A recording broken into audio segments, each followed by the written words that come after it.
कंवारी ननद। अंजलि की उम्र लगभग 30 साल हो चुकी थी। वो एक स्कूल में टीचर की जॉब करती थी। अंजलि के घर में उसकी माँ के अलावा उसका छोटा भाई और भाभी भी रहा करते थे।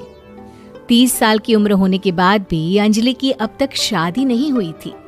इस बात को लेकर अंजलि की माँ रुक्मिणी देवी काफी परेशान रहा करती थी। माँ, मैं स्कूल जा रही हूँ, जरा मेरा टिफिन तो दे दीजिए। अब क्या पूरी जिंदगी मैं तुझे टिफिन बनाकर देती रहूंगी? अरे कुछ सोचा भी अपने बारे में या बस ऐसे ही? क्या माँ, सुबह सुबह फिर वही बातें लेकर बैठ गई। माँ गलत क्या कह रही है अंजलि दीदी? इतनी उम्र हो चुकी है आपकी, माँ कब तक आपकी सेवा करती रहेंगी? भाभी, मैंने माँ को कब कहा कि मेरी सेवा करो? वैसे भी अपना टिफिन मैं खुद तैयार कर लेती हूँ, बस टेबल से उठाकर देने को ही तो कहा था। वैसे अंजलि दीदी, देखा जाए तो टिफिन उठाकर देने की उम्र तो आपकी है। आपका अपना घर परिवार बच्चे होते तो ये जिम्मेदारी आज आप पूरी कर रही होती। एक बात मेरी समझ में नहीं आती, अगर मेरी शादी नहीं हुई तो इसमें मेरी क्या गलती है और तुम सब लोग मेरे पीछे क्यों पड़े रहते हो? अरे कुछ कहना क्या पीछे पड़े रहना होता है? अपने छोटे भाई को देख, तुझसे 3 साल छोटा है लेकिन 2 बच्चे खेल रहे हैं आंगन में। मुझे आप लोगों की कोई बात नहीं सुननी, जा रही हूँ मैं। और आप में से किसी को मेरा कोई काम करने की जरूरत नहीं है, मैं खुद संभाल लूंगी। इतना कहकर अंजलि वहाँ से चली जाती है। शाम को जब अंजलि अपने स्कूल से लौटकर घर वापस आती है तो उसने देखा कि पड़ोस वाली निर्मला चाची वहाँ पर बैठी हुई थी। क्या बात है अंजलि बिटिया, नौकरी करके वापस आ गई? जी चाची जी, कैसी हैं आप? मैं तो ठीक हूँ बेटा, तुम बताओ शादी के बारे में कुछ सोचा या नहीं? अरे रहने दीजिए ना, इससे तो शादी की बात करना ही बेकार है। कुछ भी कहो तो गुस्सा करती है, बात बात पर आंखें दिखाती है। माँ, आप ऐसा क्यों कह रही हैं? मैंने कब आप पर गुस्सा किया? अरे अंजलि बेटा, तुम्हारी माँ ठीक ही तो कहती है। 30 की होने आई हो, अब तुम्हें भी शादी वादी कर लेनी चाहिए। चाची जी, आप तो ऐसे कह रही हैं जैसे शादी करने से मैंने मना किया हो।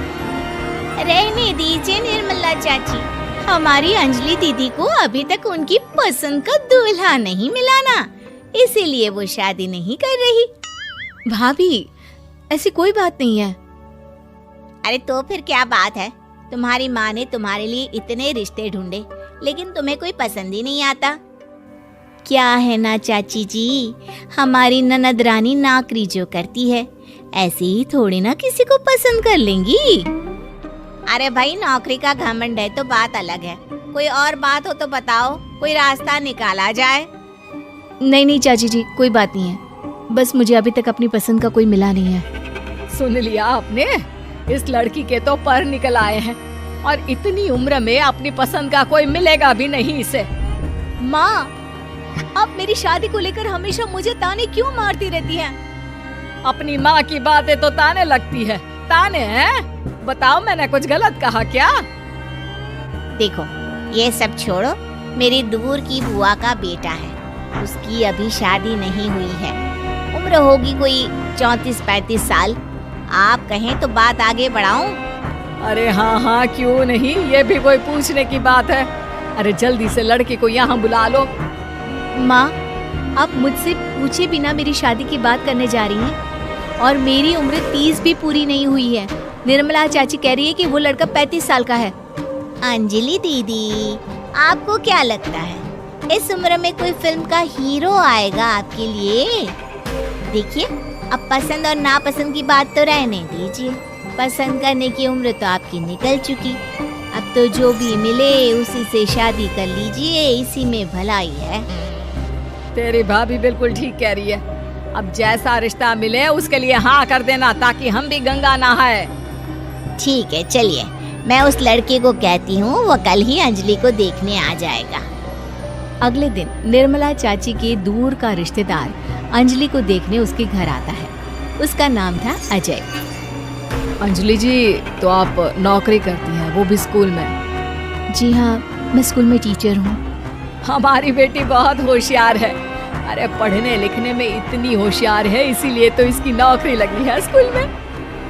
हाँ हाँ ठीक है आंटी जी, जरा मुझे भी तो बात करने दीजिए आपकी बेटी से। जी पूछिए ना, क्या पूछना चाहते हैं? अंजलि मैडम, ये तो बताइए कि आपने अभी तक शादी क्यों नहीं की?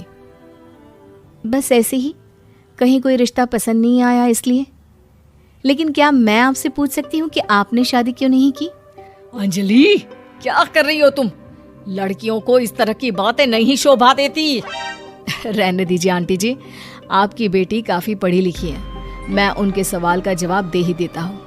वो क्या है ना, मुझे भी अभी तक अपनी पसंद की कोई लड़की नहीं मिली। अच्छा अच्छा, कोई बात नहीं। वैसे आपकी तनख्वाह कितनी है? कितना कमा लेती है महीने का? जी यही कोई 25,000 महीने। बस 25,000? इतने से क्या होता है? इतने से तो आजकल घर भी नहीं चलता। आपके कहने का क्या मतलब है? अरे मैं तो ये सोच कर आया था कि नौकरी वाली लड़की है, आराम से 40,000 कमाती होगी। माफ कीजिएगा, आपका और मेरा रिश्ता नहीं हो सकता। जी कोई बात नहीं, मुझे भी आपके साथ शादी करने में कोई इंटरेस्ट नहीं है। अंजलि, किस तरह की बात कर रही हो? घर आए रिश्ते को ठुकरा रही हो तुम। दीदी, अब इस उम्र में आपको इतनी अकड़ नहीं दिखानी चाहिए। अच्छा खासा रिश्ता हाथ से निकल गया, कहीं ऐसा ना हो कि जिंदगी भर कुंवारी ही रह जाओ आप। कुछ दिन और ऐसे ही निकल जाते हैं और अंजलि की शादी कभी नहीं होती। अंजलि के परिवार वाले बिंदास उसे ताने मारते रहते हैं, लेकिन अंजलि एक बड़ी नौकरी की तैयारी करती है और उसमें सिलेक्ट होने के बाद अंजलि को एक बहुत बड़ी नौकरी मिल जाती है। अब तो दीदी के नखरे और भी ज्यादा बढ़ जाएंगे भाई। अब तो इतनी बड़ी नौकरी जो लगी है, अब इनकी शादी होने से रही। माँ, मुझे नौकरी के लिए दूसरे शहर जाना पड़ेगा। आप जानती हैं ये बहुत बड़ी जॉब है और इसमें पैसे भी बहुत ज्यादा मिलेंगे।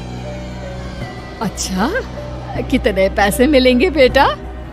माँ, मुझे हर महीने 90,000 सैलरी मिलेगी। क्या? अरे वाह वाह, ये तो बहुत अच्छी बात है। लेकिन फायदा क्या? कितने भी पैसे मिले, शादी तो हुई नहीं ना तुम्हारी। अंजलि नौकरी करने के लिए दूसरे शहर में चली जाती है और जब कुछ महीनों के बाद वो वापस घर आती है तो उसे अपने पति के साथ देखकर उसके घर वाले हैरान रह जाते हैं।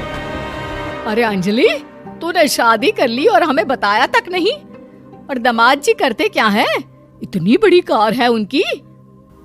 माँ, मैं आपको सब कुछ बताना चाहती थी, लेकिन आप सबके ताने सुनकर बहुत दुखी हो गई थी और इसलिए मैंने अपनी पसंद से शादी कर ली। मेरे पति मेरे साथ ही ऑफिस में नौकरी करते हैं और बहुत बड़े अफसर हैं। और एक बात बताऊं माँ, आज मैं बहुत खुश हूँ।